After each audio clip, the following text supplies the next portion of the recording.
And in 1997, I have purchased it. It's a 10-hectare property that we have named sítio, that means farm or small farm in Portuguese, e jardim. This is in Petrópolis outskirts. You can see the Petrópolis hills just in the back of the farm. And 40% of the land is flat and cultivated, and 60% is pure Atlantic rainforest.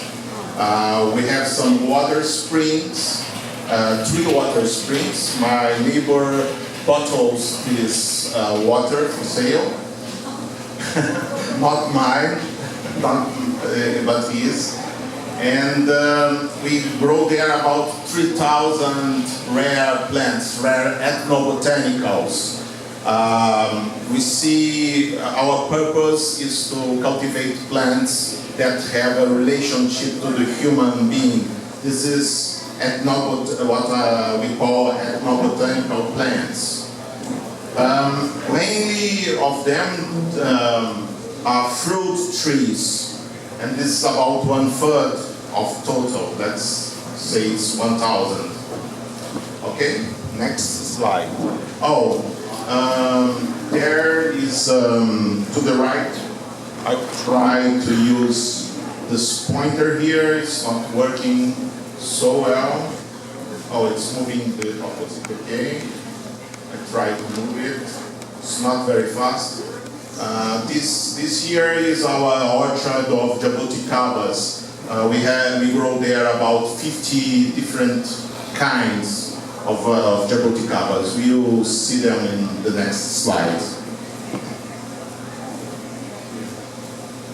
And this is our online nursery in Brazil. It was one of the first nurseries in Brazil to sell seedlings online. And it started in 2007 when I moved my main business from tropical fish. I used it to be a tropical aquarium fish exporter and moved it to plants. And then we started the nursery. You have in blue the web address. And the nursery is proud to have introduced maybe hundreds of new species to cultivation in this reference for tropical fruits, and mainly in the family Myrtaceae. And since 2004, we work in cooperation with this man, Harry Lorenzi. He is the founder of Jardim Botanical Plantarum. In the picture there you can find his website. It's a very beautiful botanical garden in São Paulo. That's one of the biggest city of Brazil, and it's not far from São Paulo. I strongly recommend any of you coming to Brazil to visit this garden. And our cooperation has resulted in several things. Like, at first, expeditions in the search of new wild potential fruits. I call potential fruits not cultivated yet, growing wild in the forest that we bring to cultivation. And this is something I will explain. It's not easy to do in Brazil. Not any person living in Brazil can go to the wild and bring the plants. It's very bureaucratic and you need a lot of permits. But through our cooperation with botanical gardens, we can get it. And another thing that our cooperation with Harry Lorenzi resulted in was in different books. The first one to the left is the blue cover one, was the first one published in 2006. And it's named Brazilian Fruits and Cultivated Exotics. I think it was out of print, except perhaps for a few hidden ones with Oscar Jade here. And then we published the second one, Frutas no Brasil, a hard copy printed in paper one that you see in the center. This was in 2015. And finally, the English version of it, Fruits in Brazil, Native and Exotics, just released, which is available as iBook at Apple Store.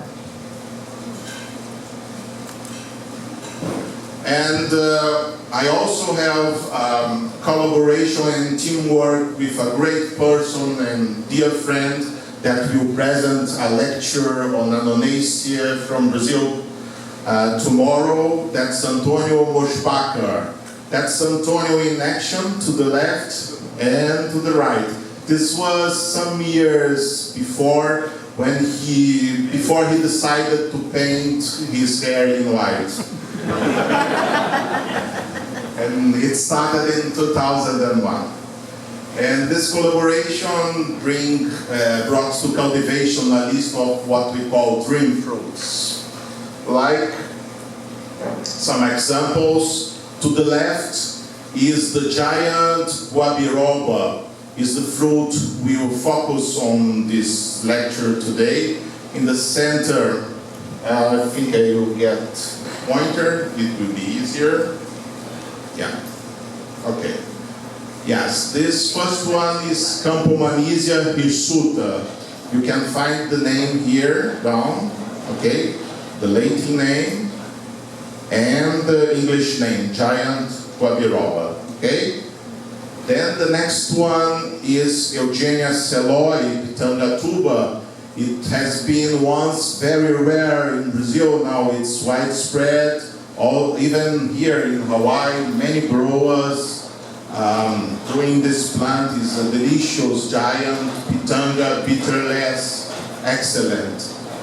Another plant that our corporation brought to cultivation was Guaquica, Myrtaceae guaquiea. It's like an improved version of yellow jaboticaba. What's different? It tastes same sweet, even more sweet, and very tiny seeds. The ones that grows the yellow jaboticaba knows they have huge seeds. And the next one is the scarlet cabeluda. It's a relative of Guaquica and of the yellow jaboticaba, but look at the skin. It's deep scarlet red, and the skin is edible as well. Another fruit that we brought to cultivation was the guaburi tea. Splenia hivularis is a fruit like jaboticaba, but different taste. This pure sweet jaboticaba is sweet acid. And this is one annona that we brought to cultivation. We call it peppery annona because its flesh is very sweet, but when you get close to the seeds, it gets peppery. It's a quite weird flavor. We also wrote some books and articles on different magazines. This one is, the first one to the left is about pitangatuba, that's Eugenia selloi, that big yellow pitanga, and the flying saucer fruit. This, for example, has been published in California Air Fruit Growers magazine. We also run a blog. It's in Portuguese, but nowadays it's quite easy to use Google to translate it, and you can, in a couple of minutes, have it all written in English. Since 2008, we published it with over 100 articles and adventures, how we went after the fruits, how we cultivate them, how we eat them.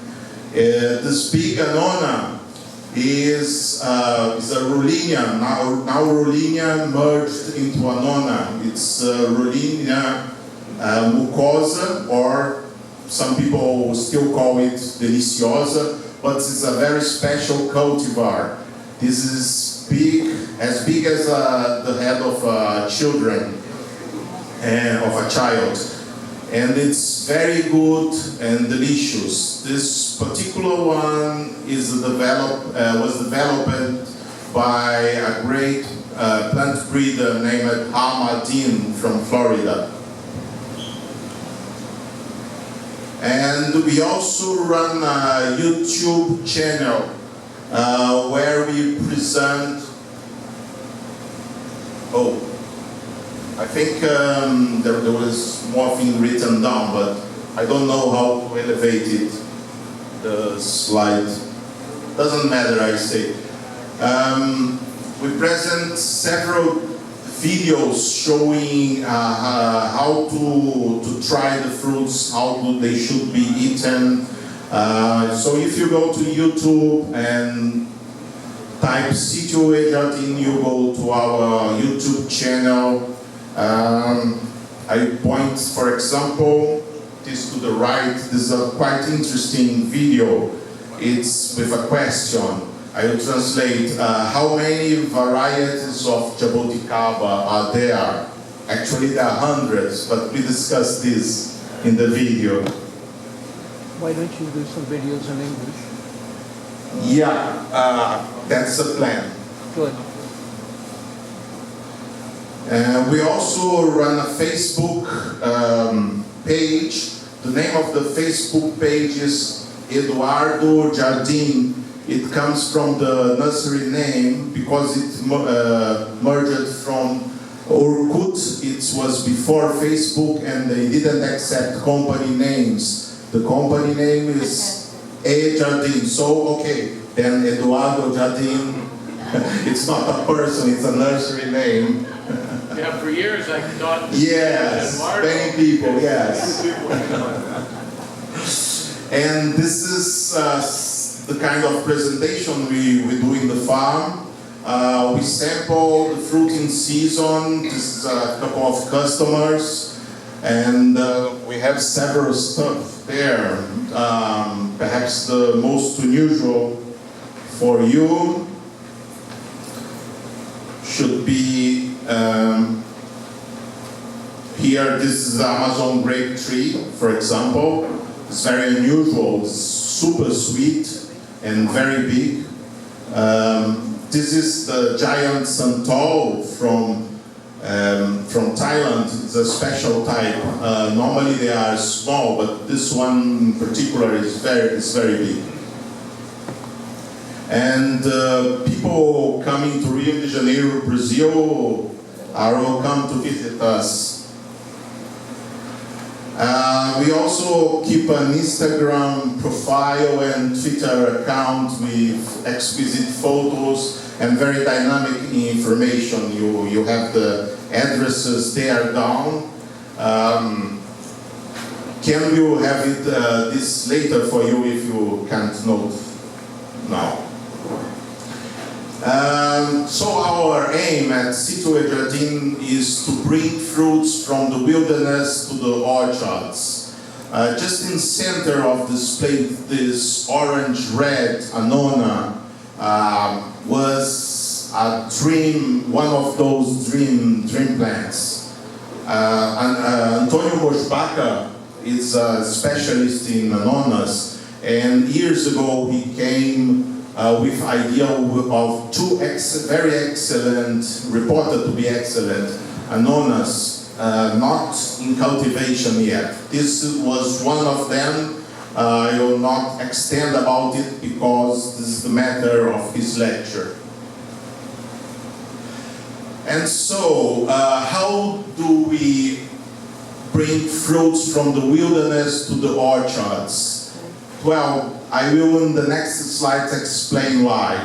The test involves reading of old naturalist books from the colonial times in Brazil, sometimes 100 or to 200 years ago, when the scientific expeditions started to be allowed by Portuguese government. At that time, Brazil was part of the Portuguese Empire, and the capital city was Rio de Janeiro. because this was in 1808, Portugal and England, they were allies, and they were fighting France of Napoleon. So Napoleon invaded Portugal, but before that, the Portuguese moved the capital city to Brazil. So when the French arrived, they say, oh, you just got a tiny part of our empire. Our capital now is Rio de Janeiro. And then after reading the books, we go to the herbariums, because this plant, those fruits mentioned on that books, they have been studied by the science, and they are preserved on those samples that botanists name exsicates. You see, this is a rare jaboticaba, for example. You can see a dried jaboticaba here in the center. And then we go to the herbariums and look at the labels. You can see it here, up. Not moving very fast, but easier to point there. And we look for information on the exsicate, like time for flowering and fruiting, as well as field notes on tree habit, fruit color, flavor. All this information is sometimes written in the samples. Then the next step is to organize expeditions in cooperation with scientists and botanical gardens, in order to get all required papers by Brazilian government. It's particularly very difficult and bureaucratic there. I think only the people that already came to South America know how it is.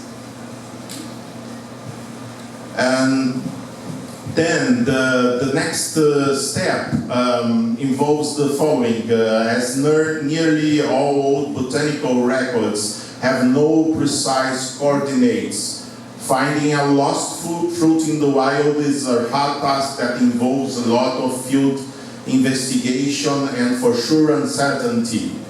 Often we have to travel four times to the same area, not only for locating wild trees, but also for fertilizing, treating, and recovering for later successful flowering and fruiting. And we have some examples of those plants here. The first one to the left. Oh my God, it's so slow. Yeah. Anybody has a laser, bring it tomorrow. Yes, please. And this one, the first one to the left is Annona salzmani. This was one plant introduced by Antonio Moschbacher many years ago. It's in cultivation in Florida, but it hadn't fruited in Florida in spite of flowering every year regularly, because there is a secret on pollination. So if you want how to pollinate it, listen to Antonio's next lecture tomorrow. Somebody got it to fruit now, bird fruit. Yes. Salzmania? Yes, salzmanii, that's right. Annona salzmanii. Marco, it fruited for the first time in Florida last year. Yes, I know it. Second one is the Fusi grumichama. Annona salzmanii and salzmanii, like you say it, and the Fusi grumichama, which scientific name is Eugenia neosylvestris. They are both growing in restingas. Restinga is a forest area very close to the sea. So both of those species, they can get salt spray and we'll be very happy about it. I'm showing the photos there just to show how they are in the wild. They are competing for food, for light, for space. And to the right here, We have another species, the scarlet cabeluda, Myrtaceae agglomerata. This is from a different kind of biotope. This is in Atlantic rainforest in mountains. And yes, as I will read, as nearly all botanical records have no precise coordinates, so finding a lost fruit in the wild is a hard task that involves a lot of field investigation and for sure uncertainty. Okay, I just noticed, I already read it. Okay, the next step, when we are back to situ jardine, the seeds are carefully cleaned and germinated and the more accurate techniques as possible. And seedling are first grown in liners to the right, with substrate that we adapt corresponding to the natural conditions, and in plant house with parameters as close as possible to their biotope. On the first photo from left to right is the butter sapote. It's one of those fruits, those dream fruits just mentioned in node roots and not in cultivation. The upper seeds are cambuca. Cambuca is now grown here in Hawaii. Oscar Jade has a very productive tree. And down is a kind of monkey pod, but a much improved version than the one you have. This is Lacerda spizonis. It's more precocious and only a much smaller tree. What kind of sapote is that? Butter sapote, the scientific name is Poteria butyrocarpa. Butyro means butter in Latin and carpa fruit. And as the young plants grow up, we transfer them to bigger pots until they reach a reasonable size, let's say sometimes 1-2 meters high, and a good volume of roots. And then under a favorable season, we plant them in the field and irrigate, like you can see in the center. And sometimes it can take years, many years they start fruiting, sometimes 10 years, but however, a few exciting experiences of precocity occurs. And now the focus of our lecture today will be Brazilian Myrtaceae. That's a world of possibilities for the growers, because only 2 of them are improved.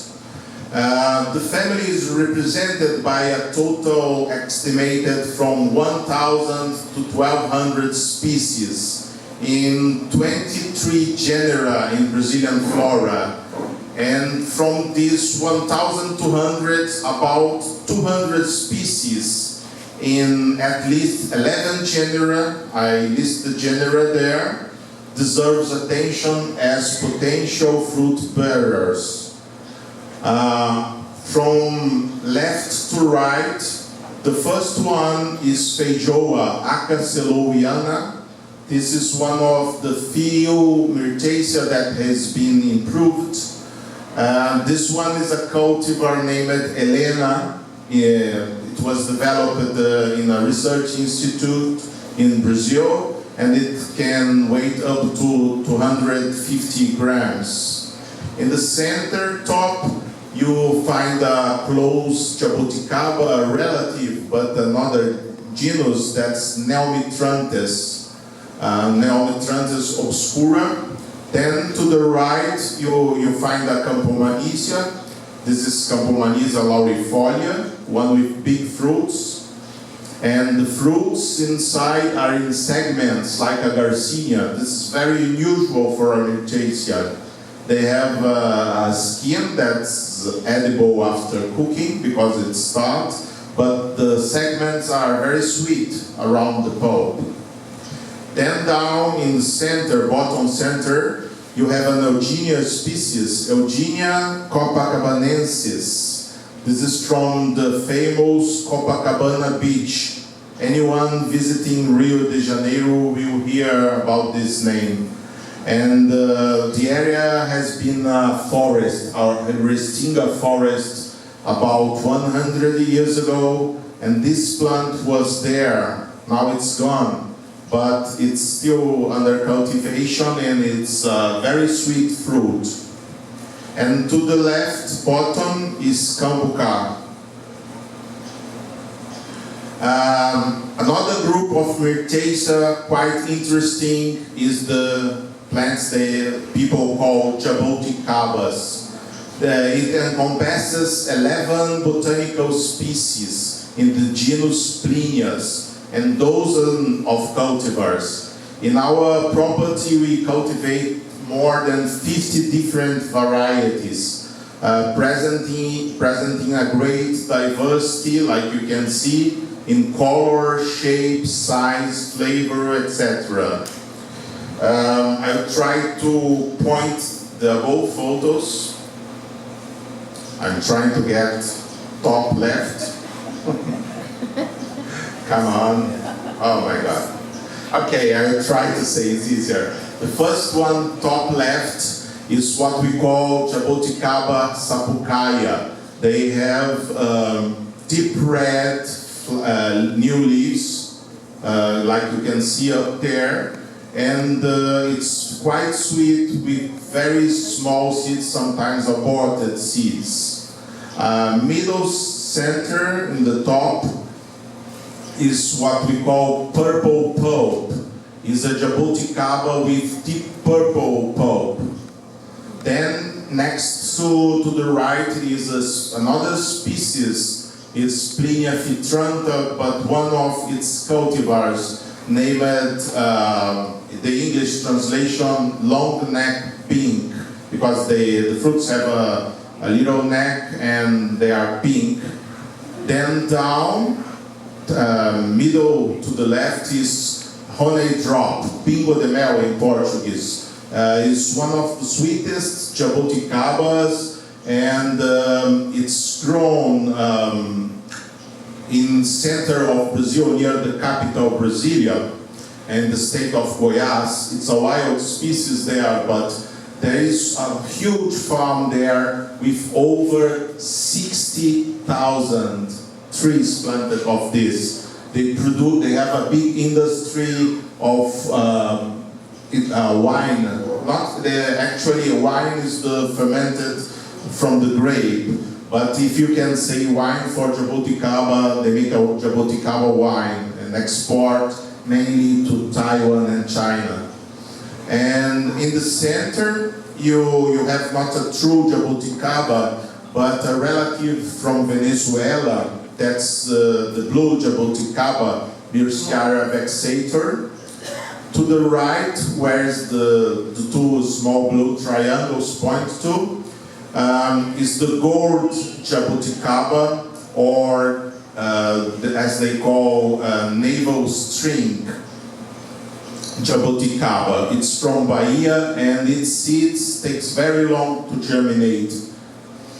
Then down to the left is another kind of Phytranta jaboticaba, this red one, but with smaller leaves. It's named Jumbo because the fruits are the biggest in this variety.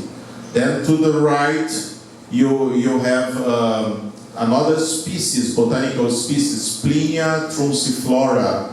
They call jaboticaba de cabinho. Cabinho means a long stem in the fruit.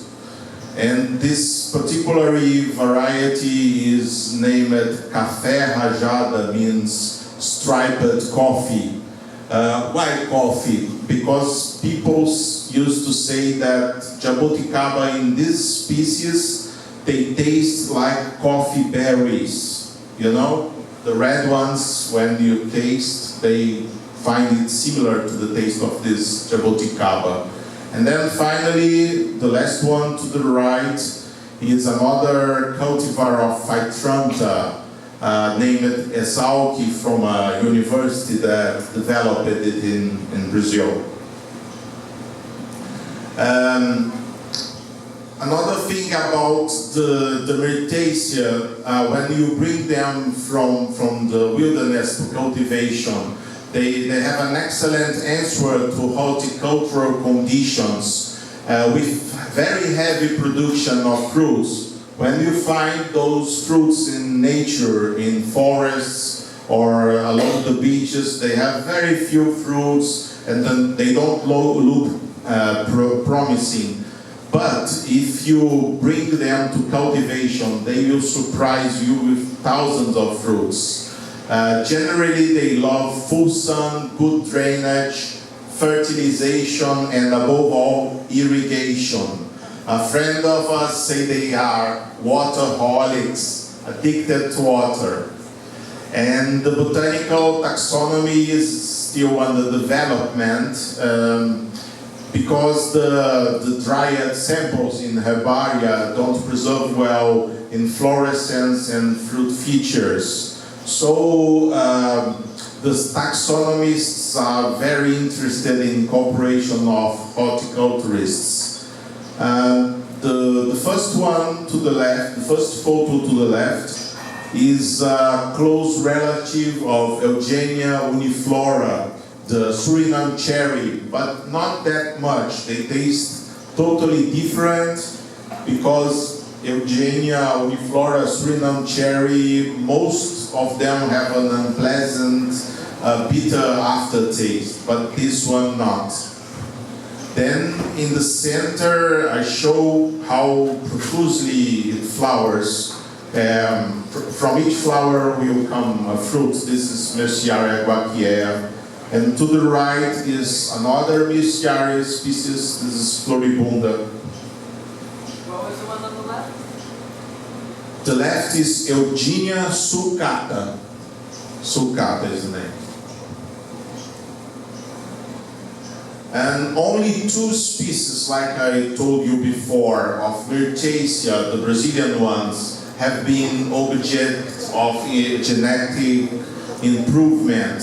This is the feijoa. You can see in the picture feijoa cultivar name Helena, and 236 gram weight. And the two photos in the center represent a field we've planted. This is in a research institute doing with feijoa improvement. And the other Myrtaceae with improvement is, of course, guava. So, as you have about 200 Brazilian ones with potential as fruit, there is a lot of work to be done to improve them. And this is a world of possibilities. A wide range of the Myrtaceae, a wide range of fruits containing high amounts of anthocyanins. Anthocyanins is a group of natural colorants which render vivid red to blue color. There are more than 600 kinds of anthocyanins in nature, and their regular consumption brings a long list of health benefits. They present anti-inflammatory, anti-carcinogenic, heart disease prevention, obesity control, and diabetes alleviation properties. And the anthocyanin contents in Myrtaceae proved to be much superior than in other celebrated red-blue fruits like grape, blueberry, and raspberry. And they also have, as you can see in the right photo, they have a high potential as ornamentals. Look how beautiful, hot pink the new leaves are in this Eugenia species, this Eugenia hostrifolia. And they can be used as potted plants in bonsai, live hedge, edible gardens, and they also to be considered a high range of sizes, shapes, and fruit leaves and colors. And they are also a very fine source of essential oils for industrial and medicinal uses. So they have a very high potential. The photo on the left is the purple pulp jaboticaba.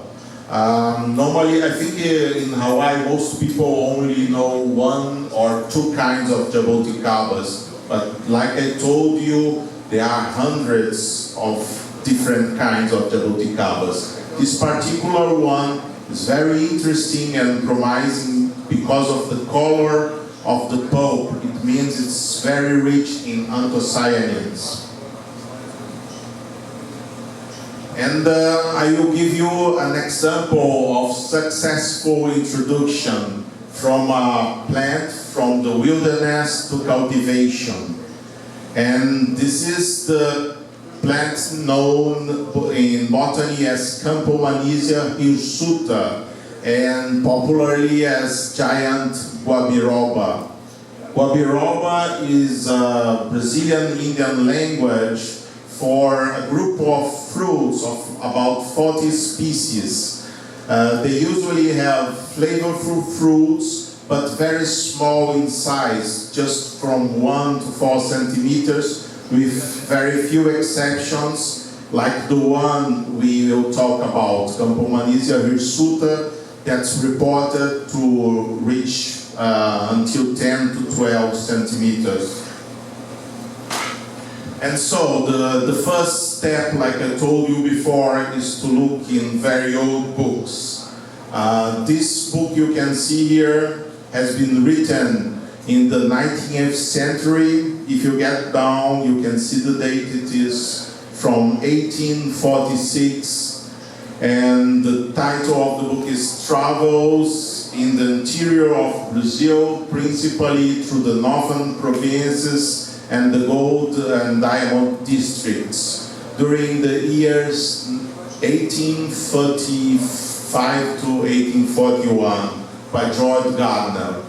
So George Gardner, he came as a young man to Brazil in his early 20s and explored around Rio de Janeiro, an area known as Organ Mountains. I have a picture of the Organ Mountains down. You can, if you pay attention, they look like organs of musical instrument. And that's that area where this plant grows. This book refers to a delicious marmalade prepared by the first English families that colonized the area.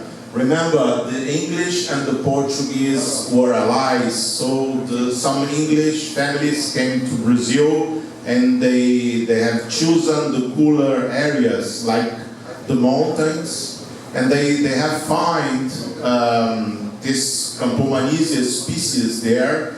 And when George Gardner arrived there, they used it to prepare a delicious marmalade and also tarts. Gardner himself described this species, the green one, as Campomagnesia hirsuta, and an excellent fruited second species that's shown there, the yellow one that I have talked before.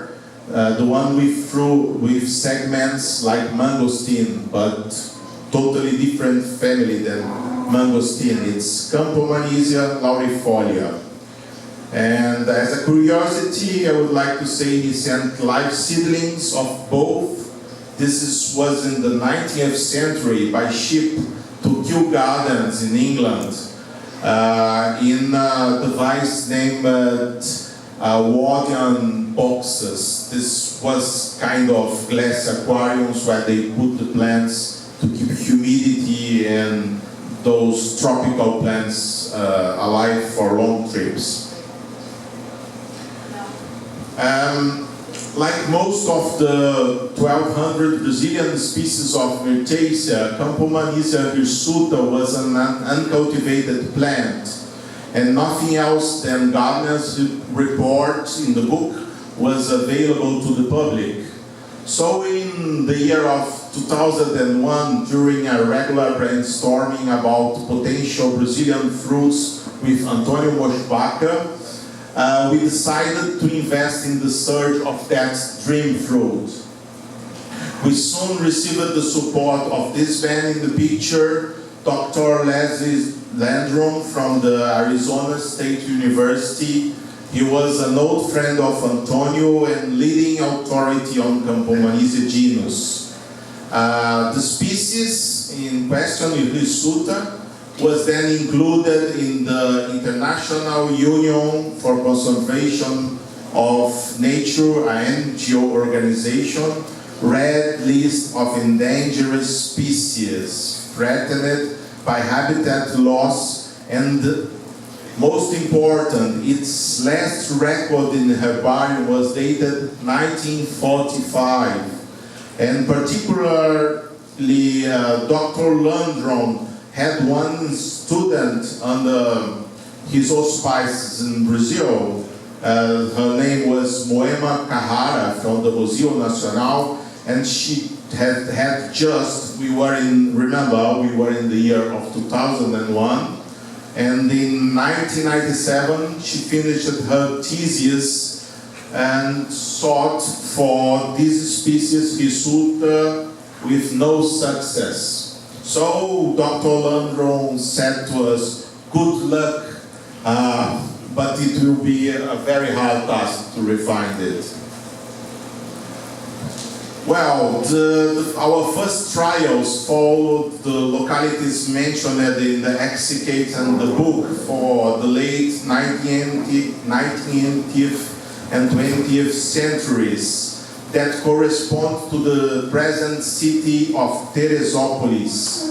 You can see all those houses. This was the area. So the localities in the samples, they turned to be fruitless because of very intense urbanization and loss of vegetation for agricultural purposes.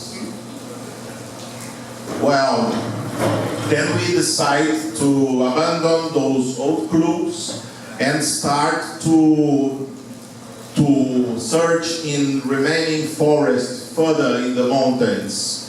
In particular, those mountains there, if you look carefully to the right, it seems to be a face and then the breast of someone. People in Brazil call it mulher de pedra, stone woman. Well, on my Facebook, I just posted the face, and someone very funny said, "Oh, that's President Trump's face." Well, looking for the plant there in the forest, though, this big area was like looking for a needle in a haystack. So, nevertheless, we start talking to different people living closer to the forest, and after a couple of days, we finally found an old man named Mr. José Pereira. And that's Antonio, before he painted his hair in white, with Mr. Pereira. And Senor Pereira's childhood memories included flavors of a delicious marmalade made from a forest fruit that matched our description to him. And this marmalade was made by his grandmother, so probably almost more than 100 years before. And Mr. Pereira offered us to walk in the forest. We had 1 hour walk in the forest, and we just arrived to a similar fruit, this one. This is Campomania fea, named cambuci in Brazil, or flying saucer fruit, because of its shape. It's a close relative of Campomania hirsuta, but it wasn't what we were looking for. This is a species not so rare in cultivation in Brazil. So we explained it to him that we were looking for a similar fruit, but without the keel. You see the keel dividing the two halves of the fruit. And then he shouted, "Oh, then we are looking for Guabiroba pamonha."